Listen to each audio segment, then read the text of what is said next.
Vamos ver agora as evidências da evolução. Muitas pessoas, gostam de perguntar, bom, a evolução é uma teoria muito interessante, mas que provas você poderia me apresentar, para eu poder acreditar nela? Lembrando, que evolução, que ciência não é questão de crença. Como eu já expliquei na parte 1 dessa aula, a teoria evolutiva, assim como outras teorias científicas, elas não são estabelecidas para afrontar qualquer crença religiosa e nem são baseadas em crença. Elas são baseadas em argumentos, em teorias muito bem trabalhadas, revisadas por seus pares, que seguem uma metodologia, e que levam a conclusões bem significativas. A ciência não é uma explicação única e definitiva da verdade. Teorias científicas podem ser revisadas. Quando falamos na evolução darwiniana ou darwinista, não estamos falando de uma teoria que se manteve intacta desde o século XIX. Ela sofreu revisões, questionamentos no decorrer do tempo, aprimoramentos. Outros biólogos surgiram e aperfeiçoaram essa teoria, Então, ela não é uma teoria intocável. Ela tem fortes bases, racionais, argumentativas, científicas mesmo, que nós iremos ver, a partir de agora, mas ela não está imune à própria crítica e revisão que é proposta, que é uma atividade proposta pela ciência.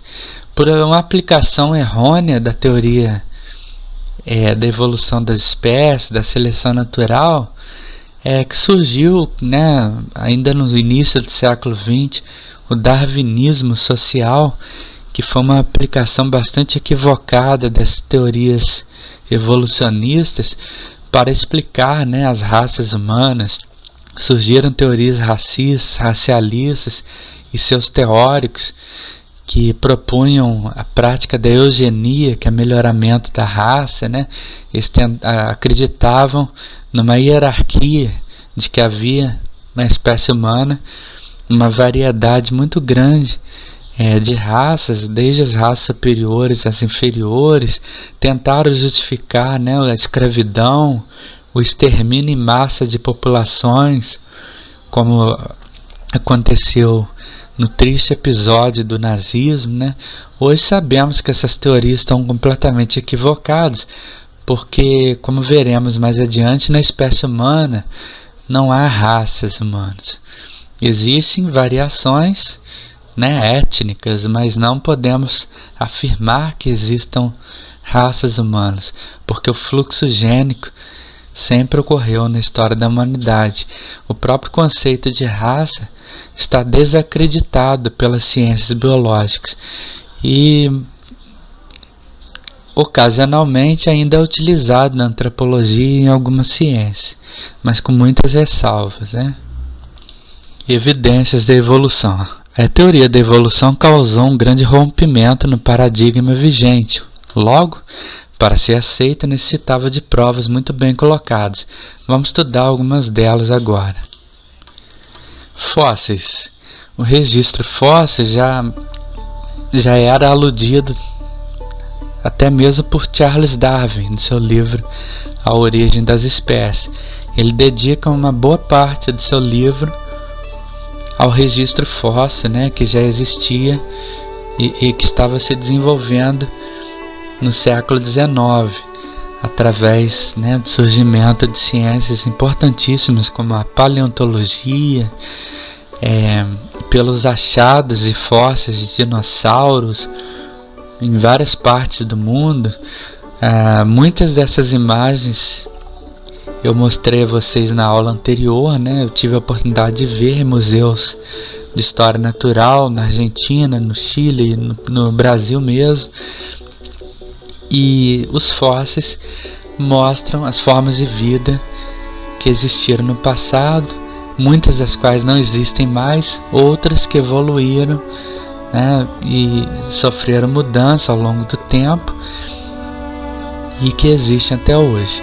Os indivíduos que já viveram na Terra deixaram suas marcas registradas na natureza, e algumas dessas marcas foram preservadas, via de regra em rochas sedimentares, né? A grande maioria dos fósseis é encontrada associada a rochas sedimentares. São aquelas formadas pelo acúmulo de sedimentos ao longo do tempo. Os fósseis são exemplo de registro que podem ser usados para analisar e comparar indivíduos, seja de uma mesma espécie ou de espécies diferentes. Essa comparação visa entender modificações e semelhanças durante o processo evolutivo. Assim é possível traçar uma linha de tempo que mostra o período de existência e predominância de uma espécie e possibilita compará-lo com de outras espécies. Dentre os exemplos de fósseis estão os organismos preservados em gelo e em âmbar, as estruturas petrificadas, até mesmo expressões de organismos em rochas. Então são fósseis, ossos, restos de ossos, de conchas, de unhas, cascos, chifres,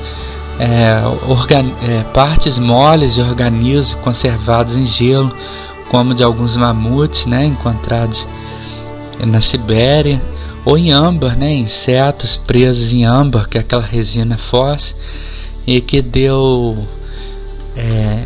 que inspirou até mesmo ficções como a de Jurassic Park, Jurassic World, né? Pois esses mosquitos continham DNA de dinossauros e assim foi possível reviver essas espécies, etc. Então temos mundo afora, em diversos museus de história natural, fósseis, restos impressionantes de dinossauros gigantescos, né, de várias espécies de dinossauros. Eu tive a oportunidade de ver, né, uma grande variedade dessas coleções no Museu de História Natural da Argentina, né, em Buenos Aires. A Argentina, inclusive, possui um dos maiores dinossauros encontrados no mundo. E realmente é impressionante, é algo assim fantástico, sensacional, né, para quem gosta de biologia e de ciências naturais. Então, o registro fóssil é uma boa evidência, né, da evolução das espécies, ou seja, que as espécies sofreram mudanças no decorrer do tempo. Algumas deixaram inclusive de existir, como os trilobitas. Outras sofreram mudanças corporais, anatômicas, fisiológicas, enfim, né?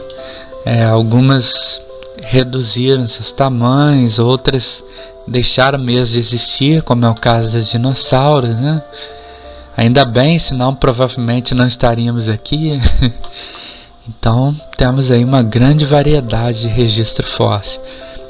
E ele é incompleto, é claro. Darwin já se referia a esta lacuna dos elos perdidos, né? Nós não temos um registro fóssil completo, partindo desde os primeiros organismos até as mudanças, transformações para espécies diferentes, né? Nós temos várias lacunas.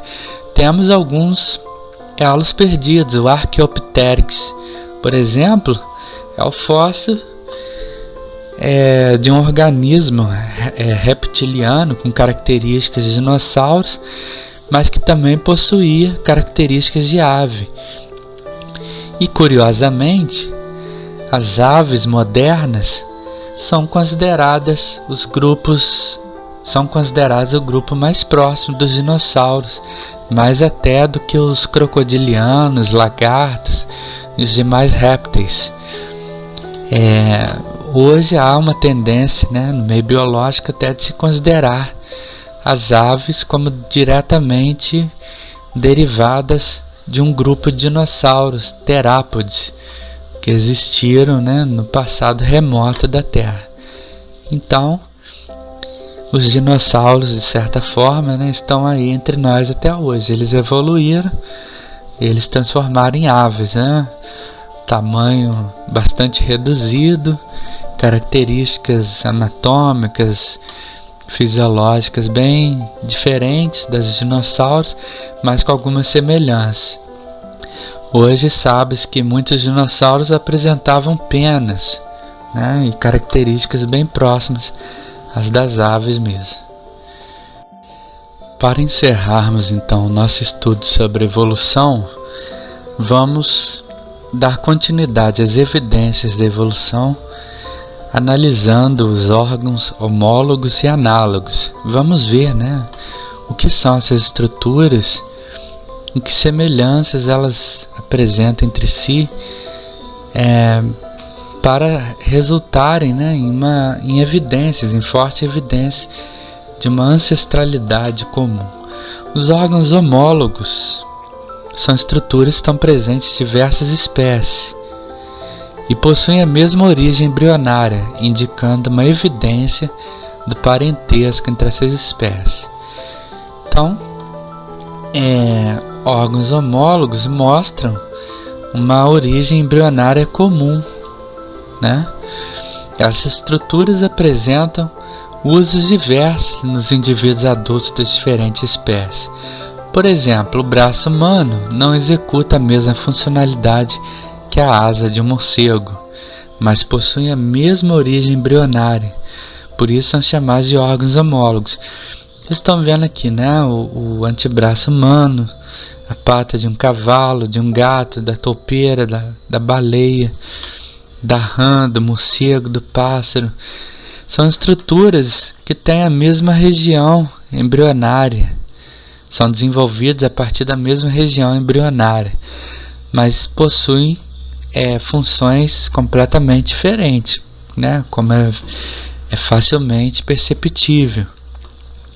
Já os órgãos análogos são aqueles que exercem a mesma função nas diferentes espécies onde ocorrem, mas nem sempre têm a mesma origem embrionária.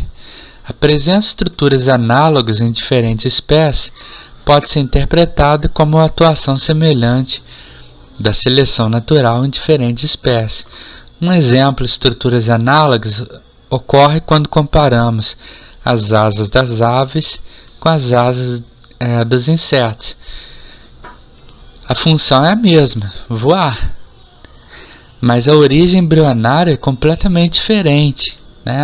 A origem embrionária da asa de um inseto é completamente distinta da origem embrionária da asa de um pássaro, por exemplo, de um morcego. Uma outra evidência significativa são os órgãos vestigiais. Bom, o que é isso? Algumas estruturas do corpo humano, por exemplo, não apresentam uma função bem definida. Esse mesmo órgão pode aparecer em outra espécie com uma função definida. As estruturas são denominadas de órgãos vestigiais e são traços da evolução das espécies. Alguns exemplos desses órgãos: apêndice cecal é a parte do intestino que no humano não desempenha nenhuma função, embora isso esteja sendo até discutido, né? Alguns até querem relacionar o apêndice a alguma função imunológica, né? Mas ainda não se tem nenhuma função específica definida, né? 100% determinada. É importante dentro do sistema digestório de espécies herbívoras como os búfalos, desempenhando um papel importante na quebra de digestão de celulose. É o seguinte: nosso intestino não consegue digerir celulose, que está presente, né, na casca de frutos, de vegetais, né, de legumes, de verduras, em cereais integrais como a aveia. Nosso intestino não consegue quebrar as moléculas de celulose, não consegue digerir, né? Elas são importantes, as fibras alimentares, porque elas facilita a formação do bolo fecal. Elas agilizam, né, os processos digestórios, prevenindo também o câncer de intestino, o câncer de colo do intestino. Mas nosso intestino não consegue digerir a celulose. Mas em espécies herbívoras, como boi, coelho, os búfalos, essa estrutura é bem desenvolvida, ela é importante. Ela é importante porque esses animais, esses organismos, se alimentam, né, de vegetais ricos em celulose. E eles precisam fazer a digestão da celulose para absorver os nutrientes. E essa digestão é feita, né, devido à existência de um apêndice e de organismos que realizam interações simbióticas com bactérias, né, protozoários, é o caso do cupim também, enfim. O apêndice no intestino humano, ele é vestigial, ele é pouco desenvolvido. Mas quando inflama, ele pode colocar até mesmo a vida de uma pessoa em perigo. É preciso uma intervenção cirúrgica imediata, né? Porque ele pode causar septicemia, né? Que é infecção generalizada, né? Então, retira-se o apêndice. Ele é considerado um apêndice, um órgão vestigial, de quando a espécie humana não tinha a mesma forma que tem hoje, né? Ela seria derivada de uma espécie, de um ancestral que no passado precisava ter essa estrutura bem desenvolvida. Temos a membrana nictante, protege os olhos das aves durante o voo. Os humanos possuem essa mesma membrana, só que atrofiada. Então, a membrana nictante também é um órgão vestigial, né? Ela não tem aparentemente nenhuma função, né? Nós humanos, mas ela seria então uma estrutura vestigial de um ancestral, né, que existiu no passado e que transmitiu, né, essa estrutura até as nossas gerações. Bom, vamos falar um pouco sobre adaptação, né? Quando uma característica de uma espécie a torna mais competitiva em seu meio, dizemos que ela está mais adaptada ao meio, consequentemente, de acordo com a seleção natural, sobreviverá com mais facilidade. Então é importante vocês terem em vista o seguinte: a evolução, ela não tem, na biologia, ela não tem o mesmo significado que tem no linguajar comum. Evolução não está associada necessariamente ao melhoramento, a aprimoramento, e sim a modificação. Evolução é a transformação, a modificação. E as espécies, né, os indivíduos e as espécies se adaptam, né, em determinado meio, porque o ambiente ele está sofrendo mudanças também no decurso do tempo. Algumas adaptações são relativas à sobrevivência, que é o caso da camuflagem e do mimetismo. A camuflagem, né, que é um recurso do qual os camaleões, né, faz uso, né, para se esconder, né, para se confundir com o ambiente. E o mimetismo é quando um animal, por exemplo, imita as características de um outro animal peçonhento. É o caso da cobra real, né, que mimetiza as características da cobra coral, que é extremamente venenosa, espantando assim seus predadores. Na camuflagem, a coloração e o formato de um indivíduo ajudam a se confundir com o ambiente. Um exemplo de camuflagem é observado no bicho-pau, que tem o formato e a coloração de galhos das árvores. No mimetismo, os indivíduos de uma espécie se parecem com os de outra espécie, que possuem alguma característica que faz com que ela seja menos caçada. Por exemplo, A borboleta monarca tem um gosto desagradável, por isso é evitada pelos predadores. A borboleta vice-rei não tem um sabor desagradável, mas se parece com a borboleta monarca. Assim, o predador pensa que ela é a borboleta monarca e evita. Essas adaptações dificultam que os indivíduos aptos, isto é, que apresentam essas variações, sejam caçados. Então, quem tiver as características vai ser selecionado pelo ambiente, não vai ser predado.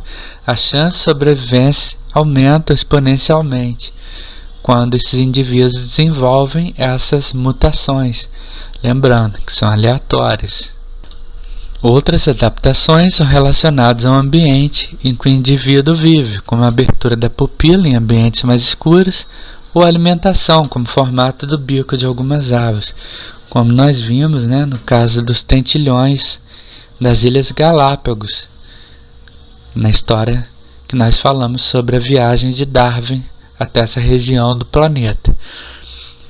Bom, agora chegamos a um ponto bem interessante, que é a evolução humana. Como surgiu a espécie humana? Quando e onde se deu o aparecimento do Homo sapiens, que é a nossa espécie? Será que existiu apenas uma espécie humana ao longo do tempo? Bom, são muitas perguntas, Vamos ver então algumas respostas. Vamos tentar responder, a essas questões que nos fascinam até hoje.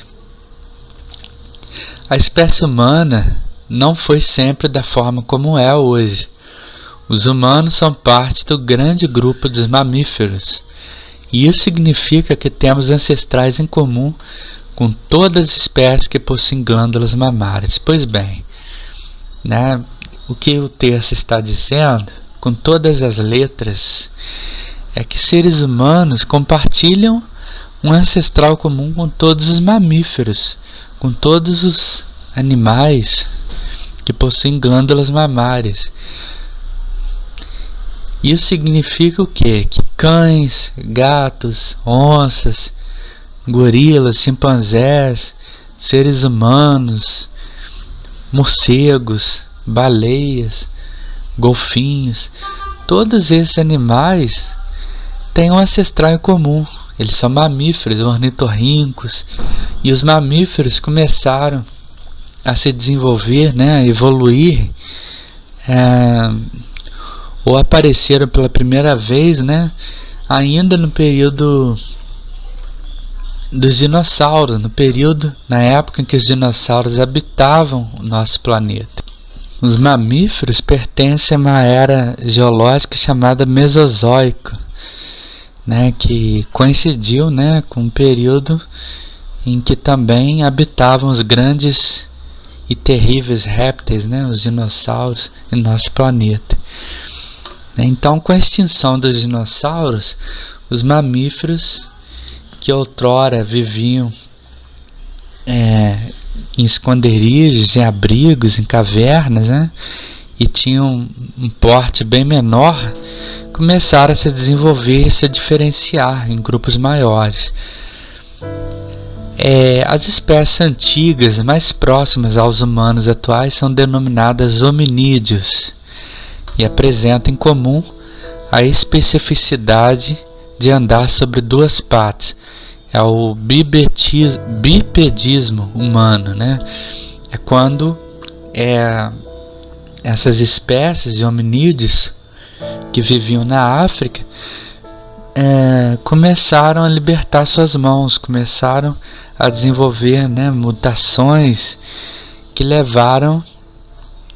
levaram a andar sobre as duas pernas, libertando as mãos assim, para manuseio de ferramentas e armas, permitindo assim que o homem, que esses hominídeos caçassem, e desenvolvessem outras habilidades no decorrer dos tempos. Dentre essas espécies, os australopitecos são os prováveis primeiros humanos. Traduzindo, australopitecos são literalmente macacos do sul da África, que que é o berço da humanidade. Esses hominídeos viveram há 4 milhões de anos na região da África, mesmo local onde foram encontrados os primeiros fósseis de nossa espécie, como a conhecemos hoje. Então, na verdade, todos os povos da Terra, todas as etnias evoluíram a partir de um ancestral comum que surgiu na África, há cerca de 4 milhões de anos. No continente africano que foram encontrados os fósseis mais antigos, né, da espécie humana. Aqui temos a diferença, né, cranial entre os crânios dos australopitecos, né, que eram os macacos do sul da África, até outras espécies antes de chegarmos ao Homo sapiens. Temos o Homo erectus, né?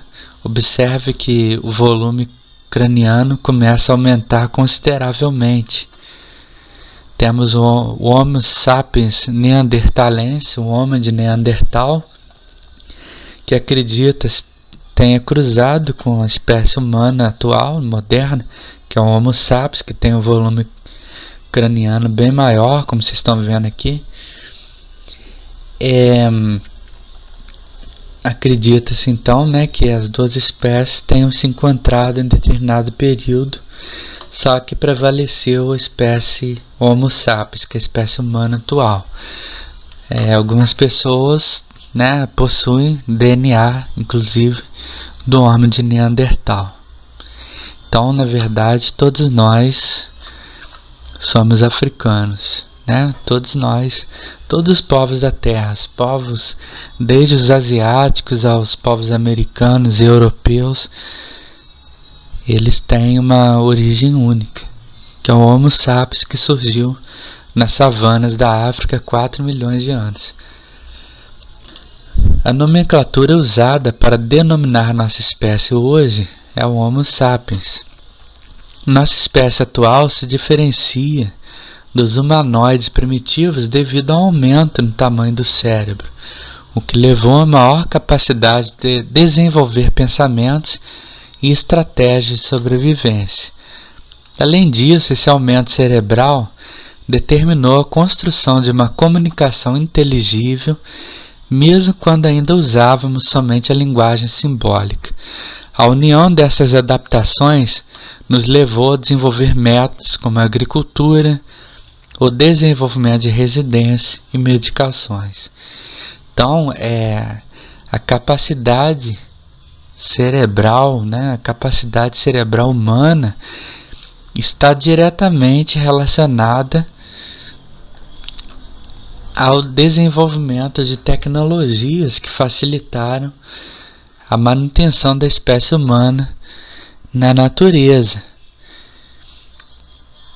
Então, aquela comparação que nós vimos, né, nessas imagens abaixo, ela não é meramente simbólica, ela é muito significativa.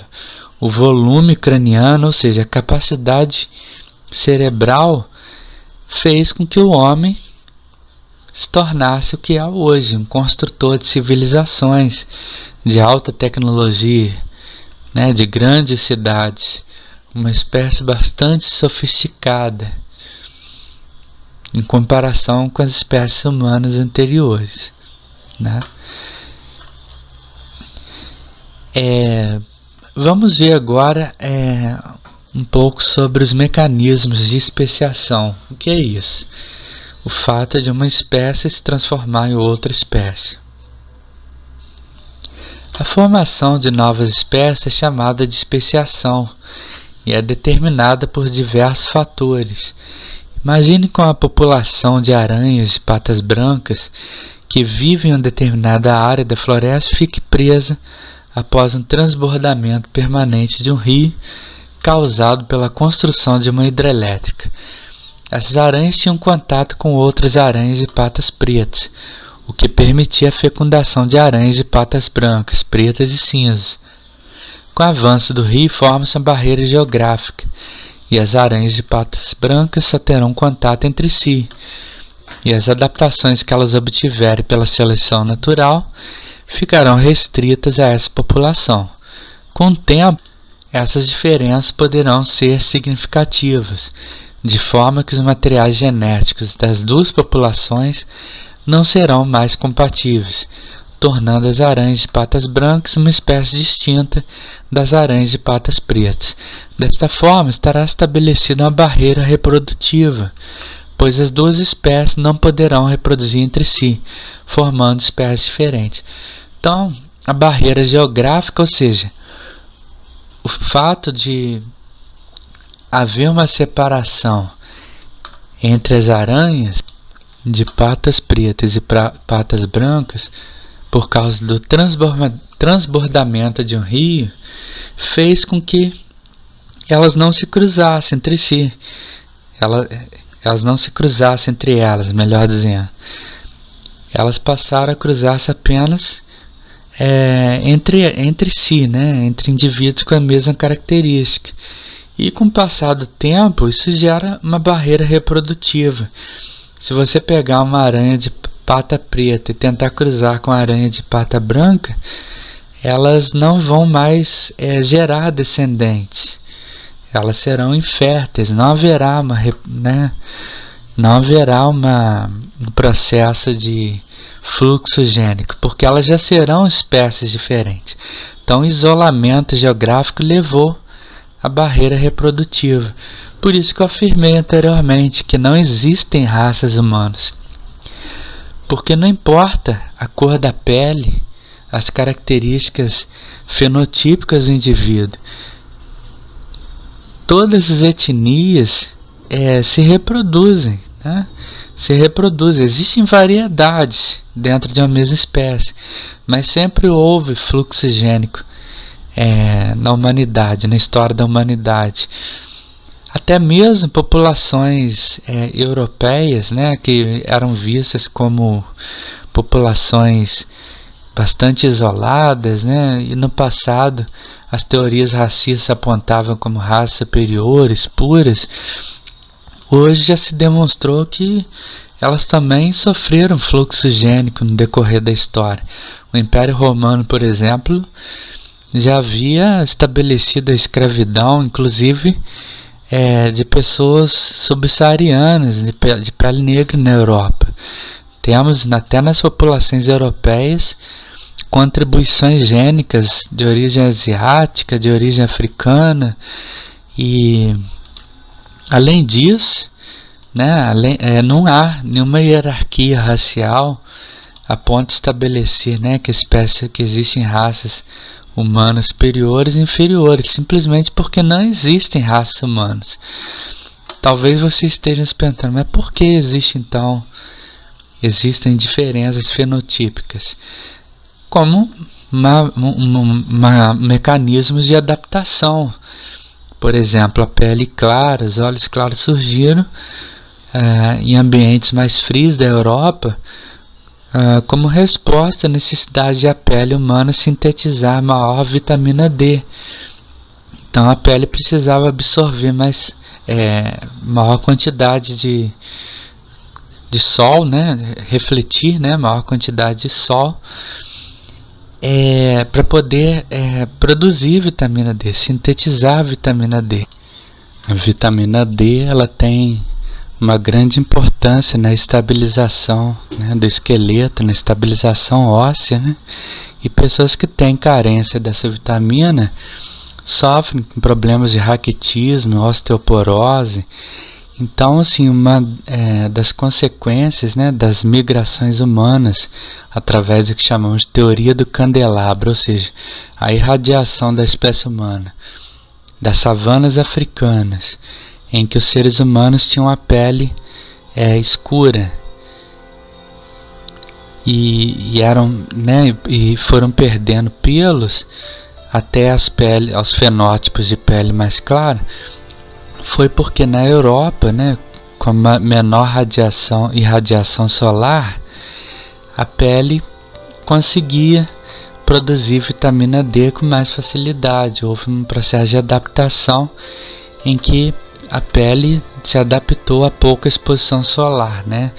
Isso, além de proteger, né, as pessoas de osteoporose, problemas ósseos, né, ainda garantia uma síntese mais rápida e fácil de vitamina D que as populações originais da África. É notório, né, que as etnias de origem africana têm mais dificuldade de produzir vitamina D, o que leva a uma grande incidência, né, de doenças relacionadas ao raquitismo, né, à osteoporose em pessoas de origem africana. Então, a síntese de vitamina D é um mecanismo adaptativo importante, né? Mas de forma geral, né, a espécie humana ela sempre estabeleceu fluxos gênicos. E no Brasil, né, com os processos de migração, com os processos migratórios modernos, nossa população é bastante miscigenada.